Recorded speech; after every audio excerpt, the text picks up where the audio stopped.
नमस्कार साथियों, मैं बजरंग आप सभी का स्वागत करता हूं आपके अपने YouTube चैनल IT एक्सपर्ट में। मैं आज आपके लिए लेकर आया हूं सामान्य विज्ञान की एक बहुत ही महत्वपूर्ण क्लास, जिसमें मानव नेत्र का अध्ययन करेंगे। इसमें हम मानव नेत्र से संबंधित प्रतियोगी परीक्षा में पूछे जाने वाले प्रत्येक प्रश्न के बारे में विस्तृत रूप से अध्ययन करेंगे, जिसमें हम आँखों से संबंधित परिभाषाएं, आँखों के दोष तथा उनके निवारण तथा उनके भागों के वर्णन के बारे में पढ़ेंगे। हमारे साथ जुड़े रहने और ऐसे ही एजुकेशन वीडियो देखने के लिए सब्सक्राइब कीजिए हमारा यूट्यूब चैनल IT एक्सपर्ट तथा साथ ही बेल आइकन को दबा लीजिए, ताकि जब भी मैं वीडियो अपलोड करूं तो आपको एक नोटिफिकेशन के रूप में प्राप्त हो। चलिए पढ़ते हैं मानव नेत्र। तो ये हमारे लिए संसार में एक दृष्टि का कार्य करते हैं, मतलब किसी वस्तु को देखने के लिए काम में लेते हैं। मानव नेत्र शरीर का वह अंग है जो विभिन्न उद्देश्यों से प्रकाश के प्रति क्रिया करता है। नेत्र वह इंद्रियां हैं जिसकी सहायता से हम देखते हैं। मानव नेत्र लगभग 1 करोड़ रंगों में अंतर कर सकता है। नेत्र या आँख शरीर की प्रमुख ज्ञानेंद्रिय हैं, जिससे रूप, रंग तथा दर्शन आदि कर सकते हैं। ये 2 प्रकार के होते हैं, एक सरल नेत्र तथा दूसरा संयुक्त नेत्र, सिंपल नेत्र या कंबाइंड। हम पहले देखते हैं कंबाइंड आई है या संयुक्त नेत्र किसे कहते हैं। तो बहुत सारी सरल आँखें मिलकर एक जटिल आँख का निर्माण करती है, जिसे संयुक्त आँख कहते हैं। जैसे जानवरों की जो आँख है वो संयुक्त आँख होती है। संयुक्त आँख की एक इकाई को ओमेंटिडिया कहा जाता है। जब हम इनके उदाहरण की बात करें तो हमारे आसपास भटकने वाले कीट पतंगों की जो आँखें हैं या जो पक्षियों की आँखें हैं, ये संयुक्त नेत्र का कार्य करती है। संयुक्त आँखों में अधिक प्रकाश में प्रतिबिंब बहुत चमकीला बनता है, जिसके कारण उनको रात्रि या अधिक प्रकाश में दिखाई नहीं देता।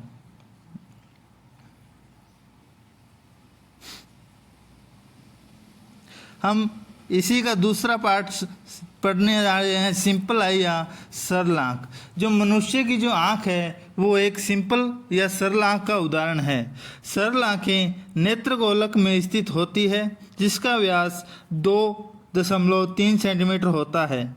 मानव की जो आँखें होती है वो सरल आँखें होती है, जिनमें पलकें पाई जाती है।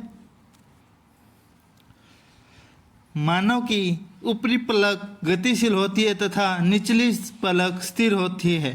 एक पलक झपकने का कार्य करती है। जो सांप की जो आँख होती है वो सरल प्रकार की होती है, परंतु इनकी आँखों के अंदर पलकें नहीं पाई जाती। साथ ही पलकों पर जो बाल पाए जाते हैं उन बालों को बोरोनिया कहा जाता है। तो ये भी प्रश्न कई बार पूछ लिया जाता है। अब देखते हैं बोरोनिया जो अपने पलकें हैं उनका कार्य क्या होता है। बोरोनिया का कार्य धूल मिट्टी के कणों से आँख के आंतरिक भाग को सुरक्षा करता है। ये प्रति सेकंड में 2 या 3 बार झपकती है। आँखों पर 3 प्रकार की परत पाई जाती है। पहली श्वेत या दृढ़ पटल, दूसरी परत रक्त जिसे रक्तक पटल कहते हैं, और तीसरी और महत्वपूर्ण जिसे रेटिना या दृष्टि पटल कहते हैं। हम इसी के आगे बढ़ते हैं। पहली श्वेत पटल के बारे में अध्ययन करेंगे। जो आँख का जो महत्वपूर्ण भाग है उसके बारे में पढ़ने वाले हैं। श्वेत पटल या इसे दृढ़ पटल के नाम से भी जाना जाता है। आपके सामने एक आँख है, उसके ऊपर जो आँख के सबसे ऊपर या नेत्रगोलक के बाहरी अपारदर्शी कठोर परत को दृढ़ पटल या श्वेत पटल कहते हैं। यह सफ़ेद रंग का होता है। दृढ़ पटल नेत्र के या आँख के भीतरी भागों की सुरक्षा करता है।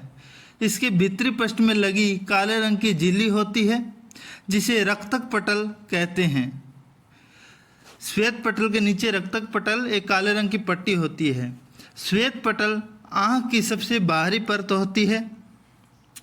यह अपारदर्शक होती है। इसका एक मुख्य भाग जिसे कॉर्निया कहते हैं। ये श्वेत पटल जो आपके रेड कलर का मार्क है वह सबसे बाहरी पट्टी है। अब हम कॉर्निया के बारे में थोड़ा जानकारी कर लेते हैं, इसके बारे में क्वेश्चन पूछ लिया जाता है। श्वेत पटल से बाहर की तरफ एक पारदर्शी उभार बनाती है जिसे कॉर्निया कहते हैं, या अपन अपनी भाषा के अंदर एक काले रंग का जिसे कोया कहते हैं। आँखों का वह पारदर्शी भाग होता है जिस पर बाहर का प्रकाश पड़ता है और उसका प्रत्यावर्तन होता है। यह आँख का लगभग 2/3 भाग होता है जिसे बाहरी आँख का रंगीन पुतली और लेंस के प्रकाश वाला हिस्सा होता है। मानव नेत्र के इस भाग से कोई भी रक्त वाहिनी जुड़ी नहीं होती। जब हमारी आँखों पर प्रकाश पड़ता है तो कॉर्निया भाग प्रकाश को अवशोषित कर अपनी आँखों को उस प्रकाश को देखने के लिए संश्लेषण करता है। अब हम दूसरे भाग की बात करें, जो आपके सामने एक आँख का चित्र है, उसके अंदर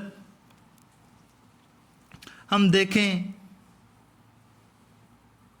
कि कॉर्निया वह उत्तल लेंस के मध्य जो जलीय द्रव भरा जाता है, जो बाहर का एक भाग है कॉर्निया कोया, उसके अंदर एक उत्तल, हमारी आंखों के अंदर उत्तल लेंस भरा होता है, उनके मध्य जलीय द्रव भरा जाता है तथा उत्तल लेंस व रेटिना के मध्य जो कांचाक द्रव्य भरा जाता है। अब आपके सामने एक रेड कलर का भाग है जिसमें उत्तल लेंस तथा रेटिना के मध्य दिखाया गया है, उसमें कांचाप द्रव्य भरा जाता है। हमारी आंखों में 2 प्रकार के द्रव्य हैं, एक जलीय द्रव तथा दूसरा कांचाप द्रव होता है। और कॉर्निया तथा उत्तल लेंस के जो मध्य जल द्रव भरा होता है उसे जलीय द्रव कहते हैं। अब हमारे दूसरे जो पटल है उसके बारे में बात करेंगे जिसे रक्तक पटल कहते हैं। हमारे जो श्वेत पटल के अंदर एक काले रंग की पट्टी होती है, उस काले रंग की पट्टी को श्वेत पटल कहते हैं। यह काले रंग की एक झिल्ली होती है जिसे मेम्ब्रेन कहते हैं, झिल्ली को मेम्ब्रेन कहते हैं। रक्तक पटल रक्तवाहियों की परतों से बना होता है जो रक्तवाहिकों की परतों को पोषण प्रदान करती है, जो रेटिना की बाहरी परत को पोषण प्रदान करती है। इस भाग में मिलेनिन के कण पाए जाते हैं, छोटे छोटे कण, जिसके कारण यह काले रंग की बनी हुई होती है, इसे मिलेनिन के कण कहते हैं, जो आँखों के रंगों का निर्धारण करते हैं। जैसे हमारे मनुष्य में कई प्रकार की भूरी आँखें, काली आँखें, सफ़ेद आँखें होती है, वह सिर्फ उनका कई बार क्वेश्चन पूछ लिया जाता है कि इंसान की आँखों का कलर आँखों के रक्तक पटल में पाए जाने वाले मिलेनिन के कणों के कारण होता है। इंसान की आंखों का रंग काला, बिल्ली की आंखों का रंग जैसे भूरा तथा खरगोश की आंखों का रंग लाल होता है। ये सभी रक्तक पटल में पाए जाने वाले मिलेनिन के कणों के कारण होता है। इसी में हमारा तीसरा भाग है दृष्टि पटल जिसे रेटिना कहते हैं, और आँख अपने मानव नेत्र का सबसे महत्वपूर्ण भाग है। अब आपके सामने एक आँख है, उसके अंदर एक छोटे छोटे आपको एक मतलब काले रंग की झिल्लियाँ दिखाई दे रही है, उसे दृष्टि पटल कहते हैं। ये रेटिना होती है। आँख के अंदर एक प्रकाश संवेदी उत्तक जो परत होती है, ये रेटिना के द्वारा ही हम आँख सब कुछ देख सकते हैं। ये जो लेंस होता है, हमारे आँखें उत्तल लेंस से फोकस के द्वारा जो दिखाई देने का कार्य, ये रेटिना पर क्या है प्रतिबिंब बनाते हैं, जिस हिसाब से हम आगे के हमारे आंखों के सामने देख सकते हैं। ये पटल लगभग एक फिल्म कैमरा की भांति होता है, उसे रासायनिक या विद्युत अभिक्रियाओं की एक श्रेणी के द्वारा तंत्रिकाओं को भेज देता है। ये मस्तिष्क के दृष्टि केंद्रों को दृष्टि तंत्रिकाओं द्वारा भेज दिए जाते हैं। यह आँख का सबसे आंतरिक पटल है, सबसे अंदरूनी हिस्सा है।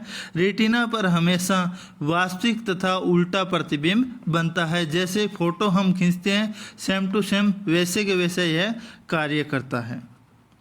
अब इसी के साथ हम आगे बढ़ते हैं। जो हम यहाँ 2 चीज़ें पढ़ते हैं। रेटिना पर 2 बिंदु होते हैं, एक पीत बिंदु तथा दूसरा अंध बिंदु। उसके बारे में अध्ययन करने वाले हैं। रेटिना के जिस बिंदु पर व्यक्ति का प्रतिबिंब सही और अच्छा बनता है उसे पीत बिंदु या येलो स्पॉट कहा जाता है, तथा उसी के साथ अगर रेटिना के जिस बिंदु पर व्यक्ति का प्रतिबिंब सही और अच्छा नहीं बनता उसे अंध बिंदु या ब्लाइंडनेस कहा जाता है।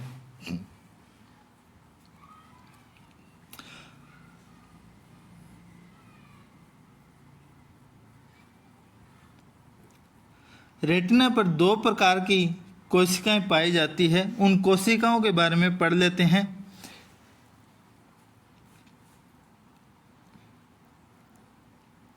पहली है शलाका तथा दूसरी होती है शंकु। हम पहले शलाका के बारे में पढ़ें।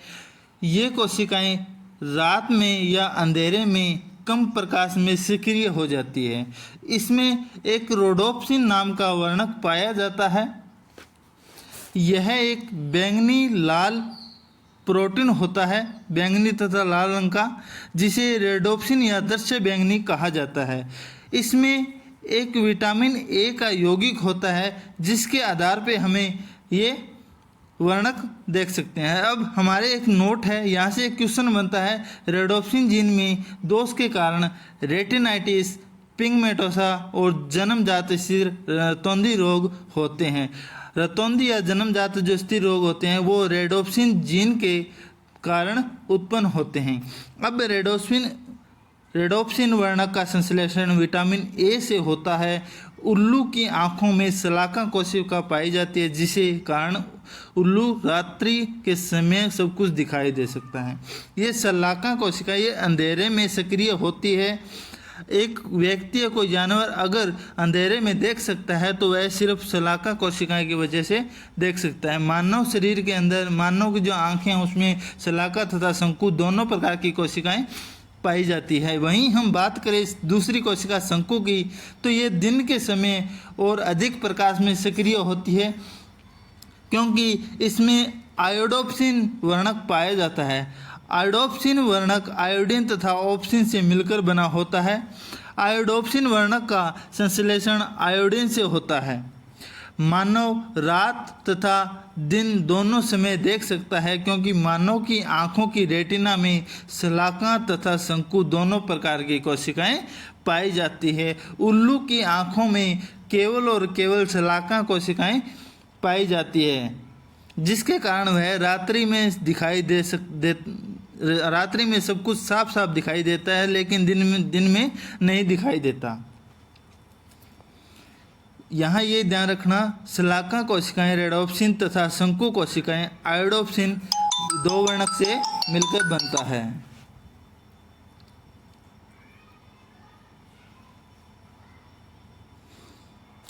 चलिए इसी में हम थोड़ा और आगे बढ़ते हैं।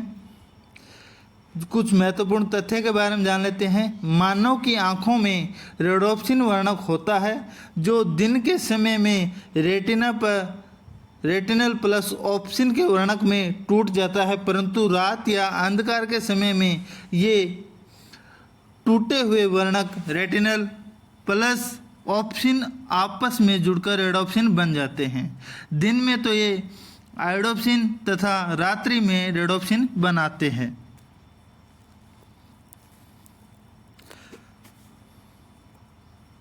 हम पढ़ते हैं आँख के महत्वपूर्ण भाग पुतली के बारे में। पुतली क्या होती है?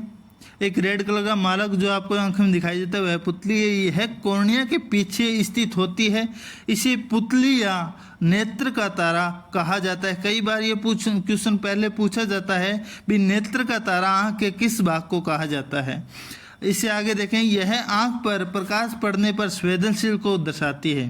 अंधकार में यह लेंस को स्वतः बड़ा कर देती है तथा अधिक प्रकाश में यह लेंस को सिकोड़ने का। पुतली जो आगे बढ़ते हैं,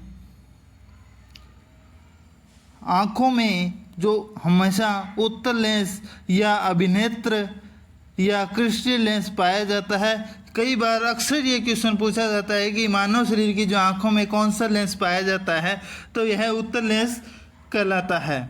दूसरा वहीं पे बात करें दूसरे क्वेश्चन की कि आंखों में लगे लेंस को पकड़ कर रखने की जो पेशियों को सिलियरी पेशियां या पक्षाभी पेशियां कहा जाता है। इनके सिकुड़नों पर भी हमारे आंखों के अंदर रोग होता है। इसी में हम आगे बात करें कि आंखों में दो प्रकार के द्रव पाए जाते हैं। पहला द्रव है जलीय द्रव तथा दूसरा द्रव होता है कांचाभ द्रव, जिसे जेली कहते हैं। जलीय द्रव की बात करें तो ये आँखों में मुख्य भाग के कॉर्निया तथा रेटिना के मध्य पाया जाता है। वहीं हम बात करें कांचाभ द्रव या तो कांचाभ द्रव को जेली भी कहते हैं। ये हमारी आँख में पाए जाने वाले उत्तल लेंस तथा तीसरे या आंतरिक पटल रेटिना के मध्य पाया जाता है या बरा होता है। हम आगे बात करें आँखों में पाए जाने वाली विभिन्न प्रकार की ग्रंथियाँ, तो सबसे महत्वपूर्ण ग्रंथि होती है लेक्रिमल ग्रंथि। पर यहाँ पे जो सभी ग्रंथियाँ हैं बहिस्रावी ग्रंथियाँ हैं। लेक्रिमल ग्रंथि को अश्रु ग्रंथि कहते हैं। इसी ग्रंथि के कारण हमारी आँखों में आंसू बहते हैं या हमारी आँखों के अंदर जो आंसू होते हैं उनका नमकीनापन या नमक के जैसे नमकीन होता है, यह सिर्फ लेक्रिमल ग्रंथि के पाए जाने के कारण होता है। आपके सामने एक डायग्राम बना है, उस डायग्राम में हमारी आँख के ऊपरी चीज जिसमें ए अंकित किया हुआ है, इसमें लेक्रिमल ग्रंथि बरी होती है। लेक्रिमल ग्रंथि आंसू पैदा करती है जो लेक्रिमल नलिकाओं द्वारा स्रावित होती है और नेत्र सतह पर बहते हैं और फिर नहरों में लेक्रिमल थैली से जुड़ते हैं। उस थैली में आंसुओं अश्रु वाहिनी के माध्यम से नाक में भी बहने लग जाते हैं। इसी ग्रंथि में एनेसियल लाइसोजाइम एंजाइम पाया जाता है। लाइसोजाइम एंजाइम आंखों में उपस्थित सूक्ष्म जीवों को नष्ट करने का काम करता है। उसके बाद में पढ़ें भी अगला पॉइंट, सबसे बड़ी आंख हिरण की तथा घोड़े की पाई जाती है। कई बार ये भी क्वेश्चन पूछ लिया गया है। उसके बाद में सबसे तेज दृष्टि पक्षी बाज की होती है, जो बहुत दूर से आसानी से एक छोटी सी चीज को या एक छोटे से जीव या कीट को पकड़ ढूंढ लेता है। मानव की आंखों का निकटतम बिंदु 25 सेंटीमीटर होता है, जहां तक वह सामान्य रूप से साफ दिखाई दे सकता है। मानव का सबसे जो दूर बिंदु जहां तक देख सके वह सबसे अनंत होता है। वहीं हम बात करें आंखों से संबंधित, अब पढ़ने वाले हम रोग। आंखों के संबंधित होने वाले रोगों की संख्या निम्न प्रकार है, मतलब कुल 10 प्रकार के दोष पाए जाते हैं। सबसे महत्वपूर्ण दोष है दूरदृष्टि दोष, दूसरा दोष निकट दृष्टि दोष और तीसरा दोष है जो जरा दृष्टि दोष। हम इनके सभी दोषों के बारे में एक एक का अध्ययन करेंगे। अभी हम सभी का नाम देख लेते हैं। अगला है रतौंधी रोग। उसके बाद में 5 नंबर रोग है वर्णांधता। अगला है फोटोफोबिया। इससे अगला है हमारा भेंगापन दोष। उसके अगला मोतीबंद दोष। उससे अगला दृष्टि वैषम्य दोष और उससे अगला है जीरोपैथेल्मिया दोष। हम एक एक करके इनका अध्ययन करें तो हमारा पहला दोष है दूरदृष्टि दोष। इसी दोष में हम जब महत्वपूर्ण तथ्य के बारे में पढ़ें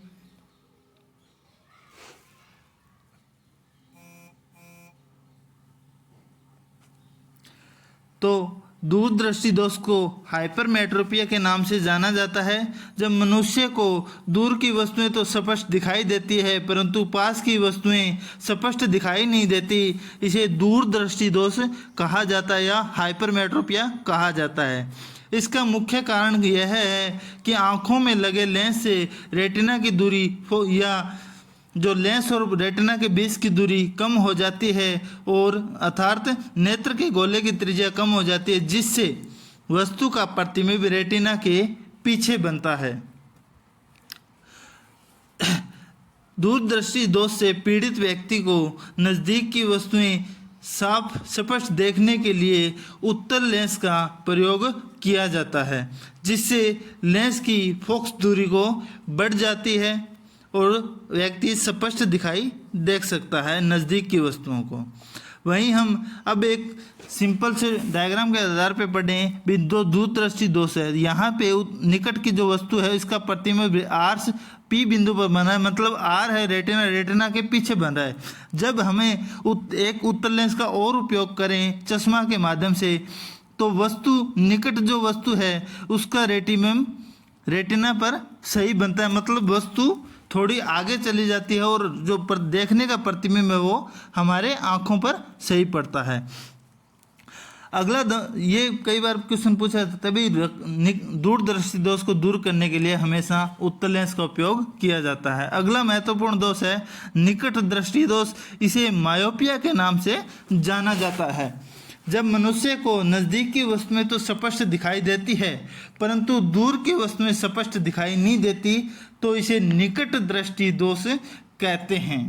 यहाँ पे बड़ा कन्फ्यूजन होता है निकट दृष्टि दोष और दूरदृष्टि दोष में। निकट दृष्टि दोष का या मायोपिया का जो प्रमुख कारण है उसका है कि आँख में जो लगे लेंस से रेटिना की दूरी बढ़ जाती है, जिससे वस्तु का प्रतिबिंब रेटिना से पहले बन जाता है और व्यक्ति दूर की वस्तुओं को नहीं देख सकता। निकट दृष्टि दोष से पीड़ित व्यक्ति को इस दोष से छुटकारा पाने के लिए या देखने के लिए एक चश्मा का उपयोग किया जाता है और उस चश्मा के अंदर हमेशा अवतल लेंस का उपयोग किया जाता है।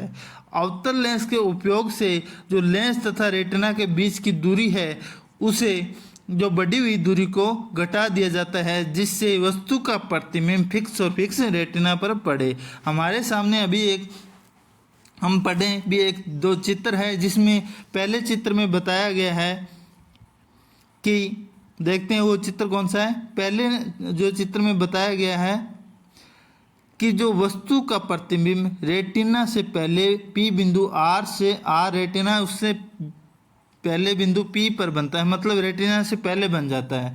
अब इसी दूरी घटी हुई दूरी को बढ़ाने के लिए यह हमेशा आँख से चश्मे के उपयोग से मतलब अवतल लेंस का उपयोग किया जाता है।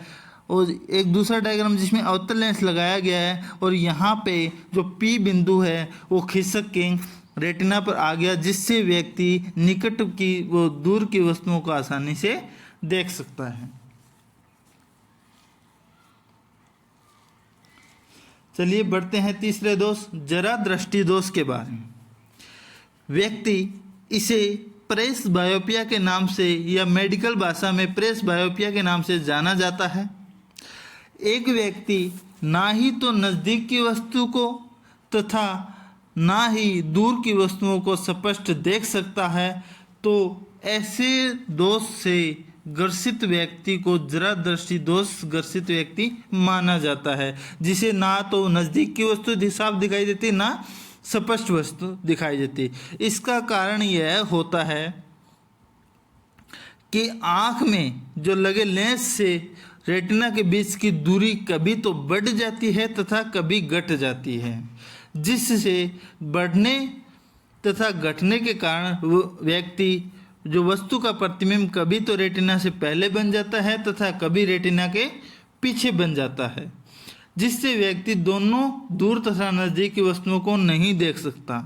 इसी दोष को दूर करने के लिए हमेशा उत्तल तथा अवतल या द्विफोक्सी लेंस का उपयोग किया जाता है, जिसमें एक लेंस उत्तल का तथा दूसरा लेंस हमेशा अवतल का उपयोग किया जाता है। अब कई बार क्वेश्चन ये पूछ लिया जाता है भी द्विफोक्सी लेंस में जो उत्तल लेंस का उपयोग किया जाता है वो कौन सा होता है तथा अवतल लेंस कौन सा होता है। तो मैं आपको बता दूं, व्यक्ति सीधी आंखों से दूर की वस्तुओं को देखता है। सीधी आंख से दूर की वस्तु तथा आंखों को नीचा करके हमेशा नज़दीक की वस्तुओं को देखता है। तो द्विफोक्सी लेंस में जो ऊपर का भाग है वह अवतल होता है ऊपर का भाग जिससे दूर की वस्तुओं को देख सके, तथा नीचे का जो भाग होता है उसमें उत्तल लेंस का उपयोग किया जाता है जिसे नज़दीक की वस्तुएं स्पष्ट देखी जा सके, जिससे जरा दृष्टि दोष का निवारण हो जाता है। अगला दोष है रतौंधी या नाइट ब्लाइंडनेस। इस दोष से ग्रसित व्यक्ति को रात्रि के समय या रात्रिकालीन में स्पष्ट दिखाई नहीं देता, जिसे नाइट ब्लाइंडनेस का नाम दिया गया है। मेडिकल भाषा में इस परेशानी को निएक्टलापिया कहा के नाम से जाना जाता है। यह दोष रेटिनल विटामिन ए का ही एक प्रकार है, मतलब विटामिन ए की कमी से रतौंधी रोग होता है। इसी विटामिन की कमी से उजाले से अंधेरे में जाने पर कम प्रकाश में रेडोप्सिन का निर्माण नहीं हो पाता तथा व्यक्ति साफ दिखाई नहीं देख सकता। इसी स्थिति को रतौंधी कहा जाता है। अगला हमारा जो दोष है वो है वर्णांधता दोष या कलर ब्लाइंडनेस, जिससे ग्रसित व्यक्ति कलर में विभाजन नहीं कर सकता। इसे मेडिकल भाषा में डाल्टनिज्म के नाम से जाना जाता है। यह एक आनुवंशिक रोग होता है। इस रोग के खोज होपनर नामक वैज्ञानिक डाल्टन की आंखों में की थी। डाल्टन वैज्ञानिक कलर ब्लाइंडनेस या वर्णांधता रोग से ग्रसित था। इस रोग से ग्रसित व्यक्ति को लाल तथा हरे रंग में विभेद नहीं कर पाता, जिस कारण इस रोग से ग्रसित व्यक्ति थल सेना, वायुसेना, नौसेना, ट्रैफिक हवलदार तथा रेल मंत्रालय में नौकरी नहीं कर सकता।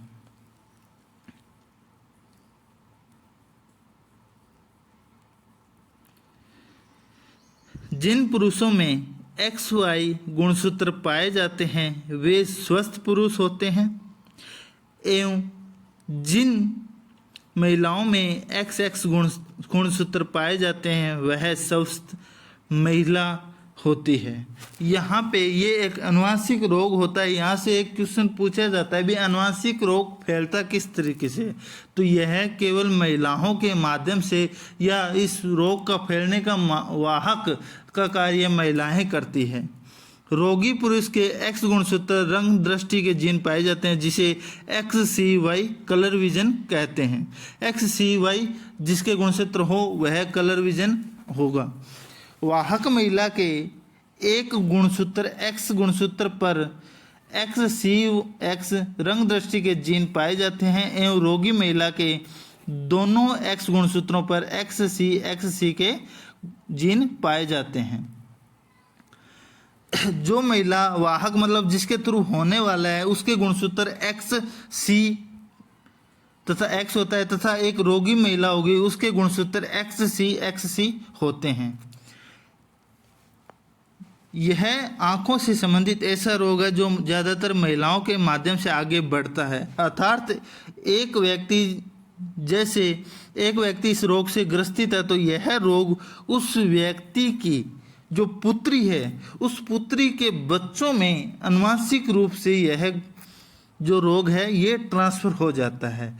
मतलब जो रोगी महिला है XCXC के जीन है उस या एक महिला के पुत्र पुत्री के यह पाया जाता है। इसी में हम आगे बढ़े। अगला हमारा जो आंखों से संबंधित रोग है उस रोग के बारे में पढ़ें तो पॉइंट नंबर 6 फोटोफोबिया। फोटोफोबिया एक मतलब डरावना, फोटोफोबिया का अर्थ होता है डरावना या प्रकाश के प्रति संवेदनशील होना, मतलब प्रकाश से डर लगना आप कह सकते हो। फोटोफोबिया प्रकाश के लिए असामान्य असहिष्णुता का एक लक्षण है। इसमें प्रकाश के संपर्क में आने से आँखों में तकलीफ होती है या दर्द होता है या जलन का अनुभव होता है जिससे फोटोफोबिया कहा जाता है। जैसे तेज प्रकाश में जाने में आँखों में जलन होना ये एक फोटोफोबिया का उदाहरण है। विटामिन B12 कोबालमिन की कमी फोटोफोबिया का मुख्य कारण है। तो ये क्वेश्चन पूछ सकते हैं कि B12 की वजह से आंखों से संबंधित रोग हो सकता है जिसे फोटोफोबिया कहा जाता है। अगला है हमारा भेंगापन। भेंगापन का मतलब है टेढ़ापन। हमारे सामने हमारे जो समाज है उसमें कई प्रकार के दोस्त साथी कोई बच्चे जिनकी आंखों में हमेशा टेढ़ापन होता है, यह सिर्फ सभी भेंगापन दोष से ग्रसित होते हैं। हमारी आंखों में नेत्र गोलक को सीधा रखने के लिए जो 6 प्रकार के कंकाल पेशियां पाई जाती है, यदि इनमें से किसी कंकाल पेशी में अत्यधिक संकुचन या फैलाव हो जाता है तो नेत्र गोलक तिरछे हो जाते हैं, जिस कारण व्यक्ति की दृष्टि तिरछी या डरावनी हो जाती है। इस व्यक्ति को तिर्यक दृष्टि भी कहते हैं। जैसे एक व्यक्ति एक जगह पे स्थिर दोनों आंखों से नहीं देख सकता, या उसकी दोनों आंखें एक आसानी से उनके बीच ट्रम्स नहीं बना पाते। भेंगापन दोष जन्मजात स्थितियां मस्तिष्क या कपाल के नसों, आंखों या आंखों की मांसपेशियों को प्रभावित करने वाली बीमारियों या चोटों के कारण हो सकता है। जिन बच्चों या शिशुओं में एक महत्वपूर्ण स्तर की दूरदर्शिता हाइपेरोपिया होती है उसे भेंगापन हो सकता है। भेंगापन अर्थात आंखों का टेढ़ापन होना। अगला हमारा आंखों से संबंधित रोग है, उसे मोतियाबिंद है। मोतियाबिंद आंखों का एक सामान्य रोग है। प्राय 55 या 60 वर्ष की आयु से अधिक के लोगों को मोतियाबिंद होता है, किंतु युवा लोग इससे प्रतिरक्षित नहीं हैं। मोतियाबिंद विश्व भर में अंधत्व के मुख्य कारण है। 60 से अधिक आयु वाले 80% लोग में मोतियाबिंद विकसित होता है। शल्य क्रिया ही इसका एकमात्र इलाज है, जो सुरक्षित एवं आसान प्रक्रिया है। आँखों के लेंस आँख से विभिन्न दूरियों की वस्तुओं पर ध्यान केंद्रित करने में मदद करता है। समय के साथ लेंस अपनी पारदर्शिता खो देते हैं तथा अपारदर्शी हो जाते हैं। लेंस के धुंधलेपन को मोतियाबिंद कहा जाता है। दृष्टिपटल तक प्रकाश नहीं पहुंच पाता एवं धीरे धीरे दृष्टि में कमी अंधता के बिंदु तक हो जाती है। ज़्यादातर लोगों में अंतिम परिमाण धुंधलापन विकृति दृष्टि होते हैं। मोतियाबिंद का निश्चित कारण अभी तक इसका कोई भी कारण का पता नहीं चला है। ये मतलब बूढ़े व्यक्तियों को बिल्कुल भी दिखाई नहीं देना, सिर्फ और सिर्फ मोतियाबिंद ही उनके आंखों से संबंधित रोग है।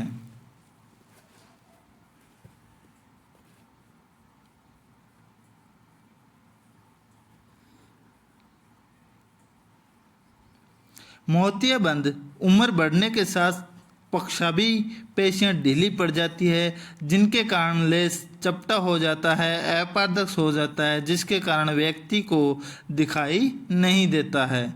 इसका उपचार शल्य चिकित्सा ही है।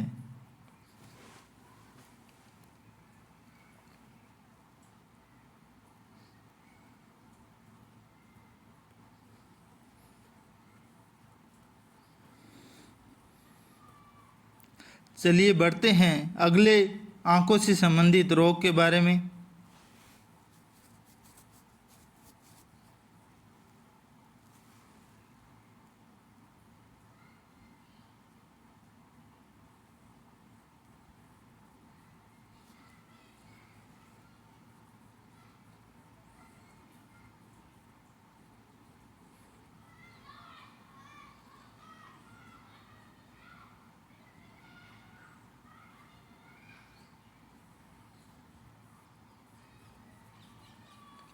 अगला है दृष्टि वैषम्य दोष। आँखों से संबंधित एक समस्या है जो कॉर्निया, जो आँखों की सबसे बाहरी परत होती है, की आकृति में गड़बड़ी होने से होता है। जिन्हें एस्टिग्मेटिज्म होता है उनका लेंस या कॉर्निया का करव या घुमाव अनियमित हो जाता है, जिससे आँख से प्रकाश के गुजरने या रिफ्रैक्ट होने का तरीका बदल जाता है। यह सिर्फ दृष्टि वैषम्य दोष, ज़्यादातर क्वेश्चन ये नहीं पूछा जाता, पर ये एक रोग, मानव नेत्र से संबंधित रोग है, इसलिए मैंने ये बता दिया।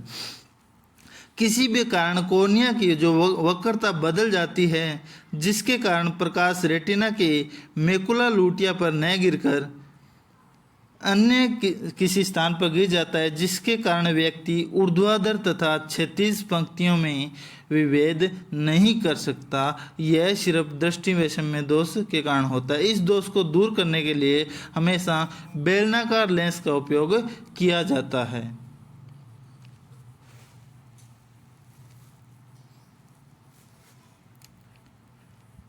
अगला और हमारे टॉपिक का जो लास्ट और अंतिम दोष है, उस दोष के बारे में हम जानेंगे। तो वह दोष है हमारा जीरोपथल्मिया। इसे शुष्कापिकता कहते हैं। यह रोग आँख की बीमारी है जो विटामिन ए की कमी के कारण होती है। शुष्क छिपाक में कॉर्निया को अधिक नुकसान पहुंचता है। इस बीमारी से ग्रसित व्यक्ति की आँखों में सफ़ेद धब्बे होना दिखाई देने लग जाते हैं। प्रारंभिक में विटामिन ए की कमी की स्थिति होती है, जिसमें कॉर्निया केराटिनाइज हो जाते हैं, अपारदर्शी हो जाते हैं और कोशिकाओं की जो सूखी या कोशिकाएं एक पपड़ीदार परत बन जाती है। यह दोष जीरोपथल्मिया दोष कहलाता है।